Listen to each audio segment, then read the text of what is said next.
शुक्रवार की सुबह सीएम योगी आदित्यनाथ ने वाराणसी के बसंत महिला महाविद्यालय में धरती आबा भगवान बिरसा मुंडा पर आधारित 2 दिवसीय राष्ट्रीय संगोष्ठी का उद्घाटन किया। इस संगोष्ठी का उद्देश्य स्वतंत्रता संग्राम सेनानी बिरसा मुंडा की विरासत, आदिवासी सशक्तिकरण और सामाजिक राजनीतिक आंदोलनों पर शोध और विचार विमर्श को बढ़ावा देना है। सीएम ने अपने संबोधन में बिरसा मुंडा के संघर्षों और आदिवासी समाज के योगदान को याद करते हुए कहा कि उनकी विरासत आज भी प्रेरणा देती है। उन क्षेत्रों में जाकर के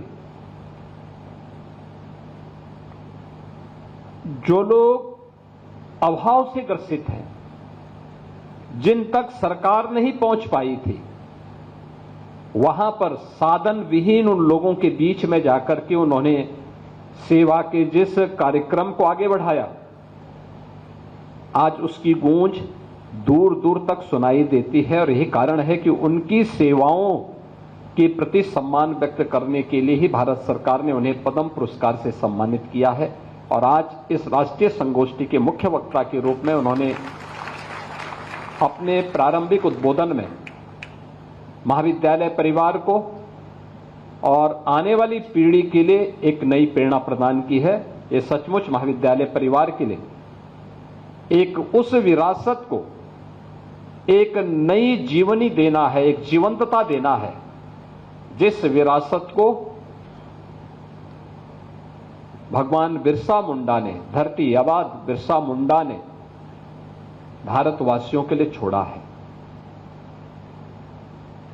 महाविद्यालय के पास अपने आप एक विरासत है।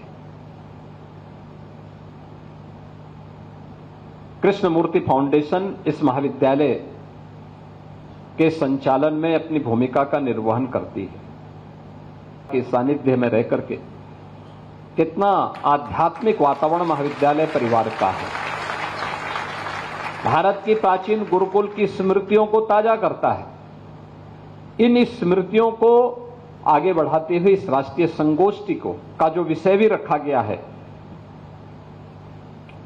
कि बिरसा मुंडा की विरासत, जनजातीय गौरव, बिरसा मुंडा की विरासत, आदिवासी सशक्तिकरण और राष्ट्रीय आंदोलन के लिए उत्प्रेरक, यानी राष्ट्रीय आंदोलन के लिए। स्वाभाविक रूप से हम लोगों ने राष्ट्रीय आंदोलन का विषय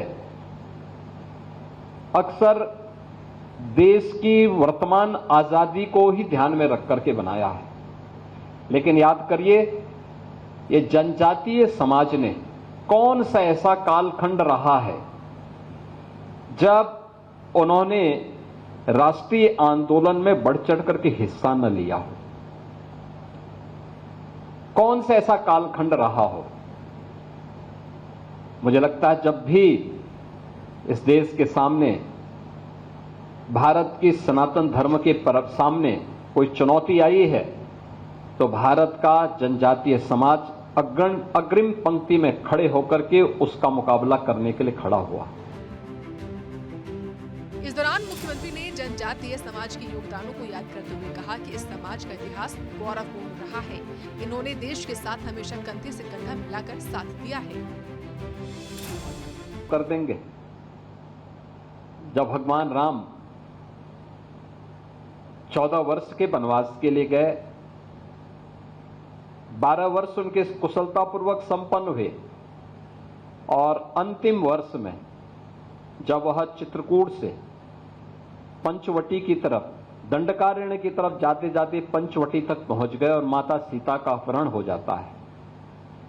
उस समय भगवान राम के साथ न अयोध्या की सेना थी, न जनकपुर की सेना थी।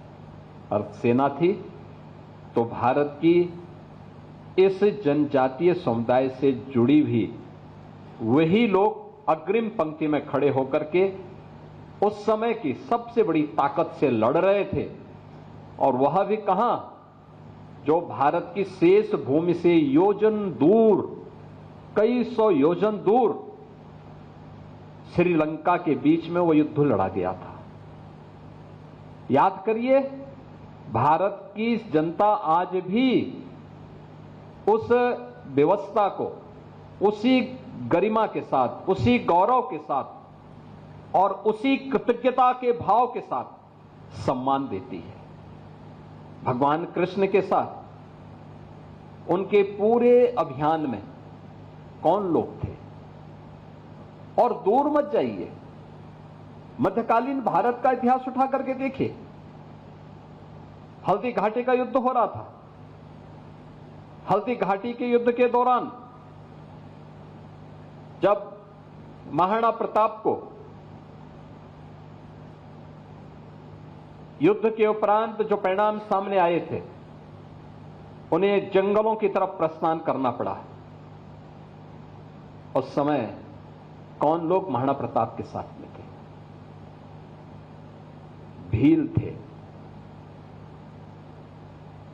मीना थे, वहां का जनजातीय समुदाय था। और महाराणा प्रताप को बचाने के लिए सेना के संगठन को पुनर्जीवित करने के लिए इन सब ने वहां पर उनका योगदान दिया। और परिणाम क्या था कि कुछ वर्षों तक महाराणा प्रताप को अरावली की जंगलों में इधर उधर भटकना पड़ा था, लेकिन फिर से अपनी सेना इकट्ठी करके उन्होंने उस समय अकबर के द्वारा जीते गए सभी दुर्ग और किले वापस लेकर के फिर से भारत के गौरव की स्थापना करने का काम उस कालखंड में किया था। छत्रपति शिवाजी महाराज के साथ कौन लोग योगदान दे रहे थे? यही समुदाय दे रहा था, यही समुदाय दे रहा था। छत्रपति शिवाजी महाराज जिस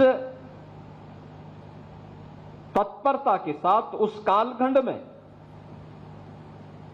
उस समय के सबसे बर्बर और इतिहास के सबसे बर्बर शासक के खिलाफ लड़ रहे थे, उस समय उनका सहयोग करने के लिए भी जनजातीय समुदाय बढ़ चढ़ करके सामने आया था।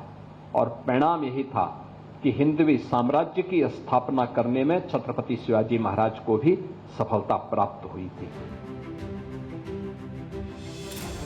इससे पहले मुख्यमंत्री ने वाराणसी के विद्या विहार मॉडल स्कूल में बाढ़ प्रभावित लोगों से मुलाकात की। उन्होंने राहत शिविर में रह रहे परिजनों से बातचीत की और उनकी समस्याएं सुनी। बच्चों को चॉकलेट और टॉफी देकर उनका हौसला बढ़ाया। सीएम ने अपने हाथों से खाद्य सामग्री की किट भी बांटी। सीएम योगी ने अधिकारियों को निर्देश दिए कि बाढ़ पीड़ितों की पूरी सहायता और मुआवजा प्रदान किया जाए। मुख्यमंत्री योगी आदित्यनाथ का वाराणसी दौरा आध्यात्मिकता, सामाजिक सेवा और विकास का अनूठा संगम रहा। बिरसा मुंडा पर राष्ट्रीय संगोष्ठी के उद्घाटन और बाढ़ पीड़ितों को राहत सामग्री वितरित करने जैसे कदम काशी की सांस्कृतिक और सामाजिक समृद्धि को दर्शाते हैं। ब्यूरो रिपोर्ट, सूर्या समाचार।